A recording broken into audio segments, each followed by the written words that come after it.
Dalam sekejap mata, sudah akhir tahun. Nadine membungkus hadiah untuk suaminya dan memasukkannya ke dalam tas.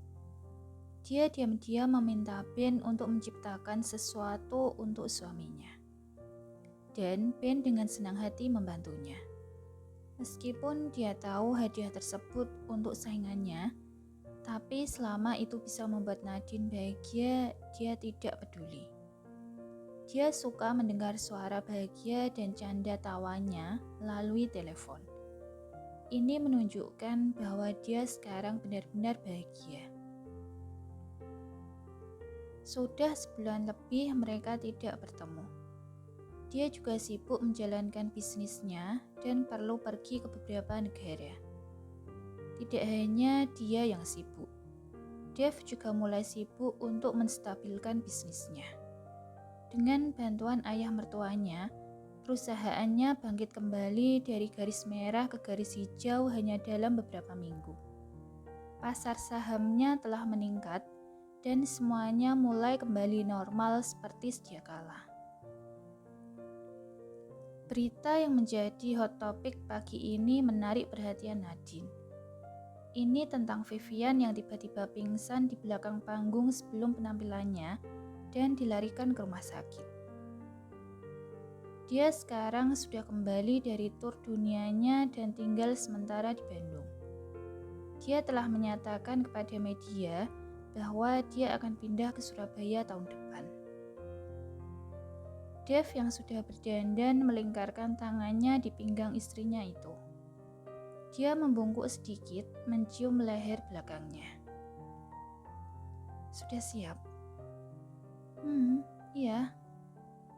Dia memegang tangannya dan pergi ke mobil sportnya yang sudah terparkir di depan pintu. Seluruh pelayannya telah dibebaskan dari pekerjaan mereka sejak seminggu yang lalu. Dia membiarkan mereka memiliki liburan panjang akhir tahun bersama keluarga mereka. Keduanya tiba di rumah orang tuanya dalam waktu 30 menit karena lalu lintas yang padat sepanjang perjalanan. Begitu Dave membuka pintu, mereka disambut oleh keluarganya yang lain. Ada juga beberapa remaja dan bahkan balita di rumah keluarganya. Rumah itu tampak sangat hidup dengan banyak orang di dalamnya. Dave? Oh my, kamu tampan sekali, boy. Om Adit yang merupakan salah satu teman orang tuanya memeluknya dan menepuk punggungnya. Wow, sudah berapa bulan yang ada di perutmu ini, Om? Dia mengelus perut Om Adit yang buncit. Istrinya, Tante Cecil, menghampiri mereka. Itu sudah 9 bulan, Dave. Tinggal menghitung hari kok. Apakah kamu bisa menebak kira-kira bayi laki-laki atau perempuan yang akan keluar? Ucap Tante Cecil dan membuat mereka semua tertawa. Setelah itu mereka semua berbalik untuk melihat sosok wanita cantik yang berdiri di sampingnya. Oh, kenalkan, ini istriku, Nadine. Ya ampun, ini gadis kecil yang kita temui di hari pernikahan orang tuamu kan? Dia sangat cantik sekarang, persis seperti ibunya. Ucap seorang wanita parubaya yang lain yang kemudian memeluk Nadine dengan ramah. Nadine hanya tersenyum. Dia tidak mengenal siapa orang-orang ini, tetapi sepertinya mereka mengenal orang tuanya. Semuanya, ayo, nanti keburu makanannya dingin loh, kata Ibu Rosa mengajak mereka semua ke ruang makan. Hai Kak. Hazel tersenyum dan menyapa Nadine, kakak iparnya yang kini duduk di depannya. Hazel, apa kabar? Dia sangat senang bertemu dengannya.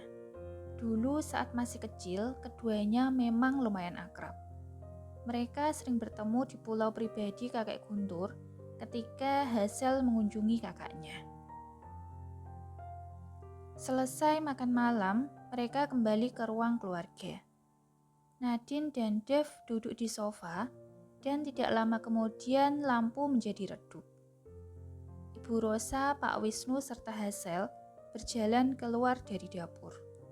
Mereka semua menyanyikan lagu selamat ulang tahun sambil membawa kue ulang tahun yang besar. Dev tersenyum dan mengusap-ngusap keningnya. Di usianya yang ke-28 tahun hari ini, dia masih diperlakukan seperti anak kecil. Nadine melihat reaksi suaminya. Dia juga ikut tersenyum bahagia. Keluarganya adalah keluarga besar yang bahagia. Nah, sekarang buat permintaan Boy. Ayahnya berkata sambil berdiri di depannya dengan kue dan lilin di atasnya. Dia terkekeh. Aku sudah dewasa. Ya ampun, aku benar-benar malu pada istriku sekarang. Sejak kapan kamu dewasa? Aku masih melihat seorang anak kecil berdiri di sana. Om Adit menggodanya. Iya, itu benar, Dit. Aku juga melihatnya. Imbuh Om Gavin, salah satu teman ibunya juga. Ya ampun. Dev menutupi wajahnya karena malu. Dia kemudian membuat sebuah permintaan di dalam hati sebelum meniup lilin. Mereka semua bertepuk tangan dengan gembira. Duduk kembali di sofa di samping istrinya, dia bersandar padanya dan mencium pipinya diam-diam. Tadi permintaan apa yang kamu buat? Nadine berbisik dan bertanya padanya. Rahasia. Begitu ya. Dia tersenyum dan tidak bertanya lebih lanjut. Dia membuka tas dan mengeluarkan hadiah untuknya. Kalau begitu, ini kado dariku. Wow, hadiah apa yang diberikan oleh istrimu itu, Dev? Buka. Om Adit mulai heboh. Om Adit ini berisik sekali, padahal sudah tua loh. Dia berkata dan mencoba menyembunyikan hadiah yang diberikan istrinya padanya. Apa? Akulah yang membesarkanmu ketika kamu masih kecil, oke? Van, lihat deh anak laki-lakimu ini. Pak Wisnu hanya tersenyum dan menggelengkan kepalanya. Reaksi yang sama seperti Om Gavin. Keduanya terlihat tenang dan mengobrol santai, mengabaikan yang lain. Dev tidak punya pilihan selain membuka hadiah itu. Dia dengan hati-hati membuka kertas pembungkus dan mengeluarkan hadiah. Begitu dia mengeluarkan hadiahnya, semua yang mengelilinginya terkejut. Oh, wow, apa itu? Om Adit berkata sambil memperhatikan benda yang menurutnya aneh. Dev yang juga keheranan mengedipkan matanya beberapa kali sebelum menoleh ke istrinya. Itu multi senjata? Dia sedikit tergagap. Dia melihat logam hitam yang ada di tangannya sekarang. Dia tidak tahu bagaimana cara menggunakannya. Nadine tersenyum dan mengambil alih logam hitam tersebut dari tangannya. Dia memegang pegangan dan menekan tombolnya. Logam berubah menjadi pistol. Dia kemudian bergetar kembali dan memutarnya sedikit. Itu berubah menjadi pisau. Logam ini memang bisa berubah menjadi 5 senjata yang berbeda. Dev benar-benar terkejut. Bukan hanya dia, tetapi semua orang yang ada di sana juga terkejut dan kagum dengan hadiah yang dia berikan padanya. Mengambil kembali senjatanya, dia mengucapkan terima kasih kepada istrinya dan mengecup keningnya. Nadine tersipu malu saat semua orang menggoda mereka berdua. Tepat saat itu ada suara bel dari pintu. Hazellah yang berdiri untuk membukanya. Begitu dia membukanya, matanya sedikit melebar. Vivian berdiri di depan pintu sambil memegang sapu tangannya dan menangis. "Kak Vi, ada apa? Ayo masuk," katanya dan menuntunnya masuk dalam rumah. "Mama," Hazel memanggil ibunya. Ibu Rosa yang masih di ruang keluarga segera berdiri ketika putrinya memanggilnya. Betapa terkejutnya dia saat melihat Vivian yang datang ke rumah ini.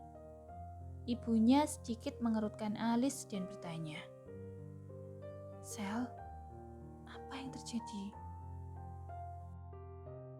Hazel hanya mengangkat pundaknya karena dia sendiri juga tidak tahu apa yang terjadi. "Tante, apakah Dev ada di sini?" Suara Vivian bergetar dan serak. Iya, tunggu sebentar ya. Aku akan memanggilnya sekarang." Ibu Rosa masuk kembali ke ruang keluarga. Dia berbisik kepada putranya dan segera keduanya pergi ke pintu. Nadine sedikit terkejut ketika suaminya tiba-tiba berdiri. Dia memutuskan untuk mengikutinya dari belakang. Begitu Dev sampai di pintu masuk, dia melihat Vivian yang sedang menangis terseduh-seduh. Kondisinya saat ini sepertinya tidak baik. "Dev!" Dia berlari ke arahnya dan memeluknya erat-erat. Nadine di belakangnya sebenarnya sudah membuka mulut ingin memanggil nama suaminya. Tetapi kata-katanya tidak keluar begitu dia melihat Vivian menangis di dada suaminya. "Apa yang terjadi, Vi?" Dev melepaskan pelukan dari Vivian dan dia menatap matanya, mencoba meminta penjelasan darinya. Dengan suara serak dan cegukan, Vivian berkata, Aku hamil, Dev."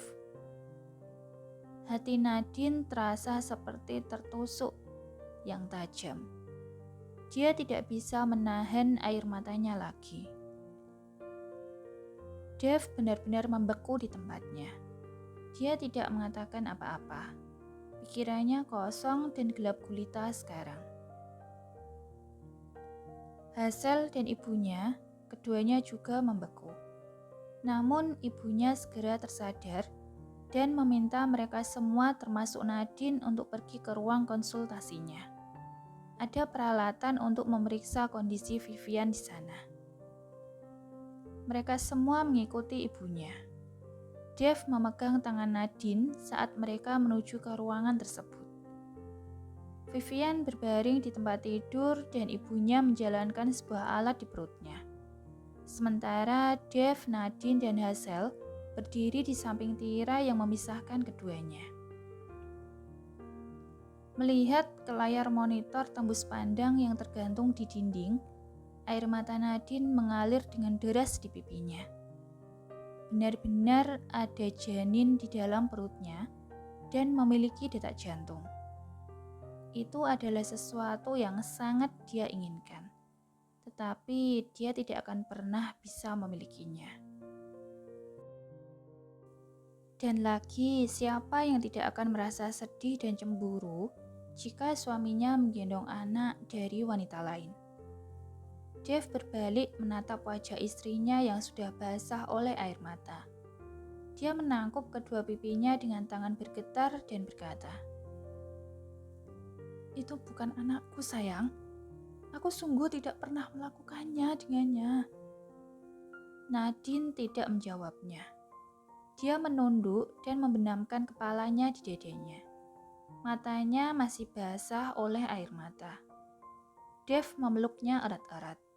Dia juga kehabisan kata-kata. "Kak, bawa Kak Nadine ke kamar. Nanti aku yang akan mengatakan pada yang lain kalau dia tidak enak badan." Hazel menepuk pundak kakaknya. Dave mengangguk, meninggalkan mereka bertiga di dalam kamar. Setelah keduanya keluar, Ibu Rosa menoleh ke arah Vivian. Dia merasa kasihan pada kedua wanita yang harus menderita karena perbuatan putranya.